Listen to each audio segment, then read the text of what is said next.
নমস্কাৰ বন্ধু বান্ধৱীসকল, আজি মই এটা আপোনালোকক বহুত ভাল বস্তু দেখাম। পুৰণি দিনৰ বস্তু হয়।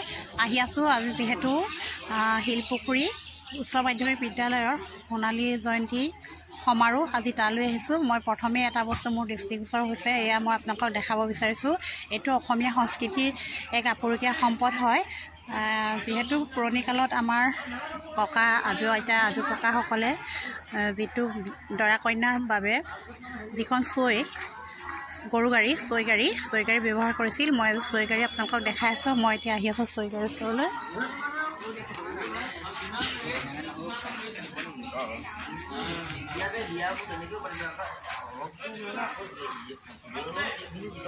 এইখনে হৈছে চৈ গাড়ী। এই গাড়ীখন গৰুৱে টানে। আগতে ইয়াতে দৰা কইনা এই গাড়ীখনতে উঠোৱা হয়।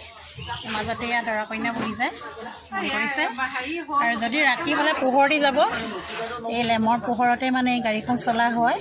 এখন দুটা চকাকেইটা বহুত ধুনীয়া হয়। ইয়াত মালা দি থোৱা আছে।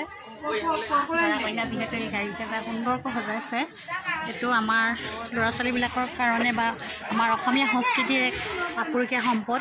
এইটো বহুত চাবলগীয়া সম্পদ হয়। সেইটোৱে মই ভিডিঅ'টো প্ৰস্তুত কৰিছোঁ। চাই যাওক।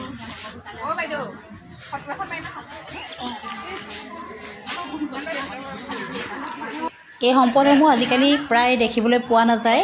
আমাৰ শিলপুখুৰী অঞ্চলৰ সমূহ ৰাইজৰ প্ৰচেষ্টা তথা আমাৰ স্কুলৰ শিক্ষক শিক্ষয়িত্ৰী তথা ছাত্ৰ ছাত্ৰীসকলৰ প্ৰচেষ্টাতে আজি এই চৈ গাড়ীখন এনেকৈ তেওঁলোকে প্ৰদৰ্শন কৰিছে। এইটো এটা সুন্দৰ পদক্ষেপ।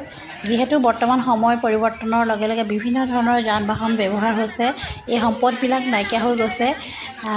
যদি আপোনালোকৰ এই ভিডিঅ'টো চাই ভাল লাগিছে তেন্তে লাইক, কমেণ্ট আৰু ছাবস্ক্ৰাইব কৰিব। ধন্যবাদ।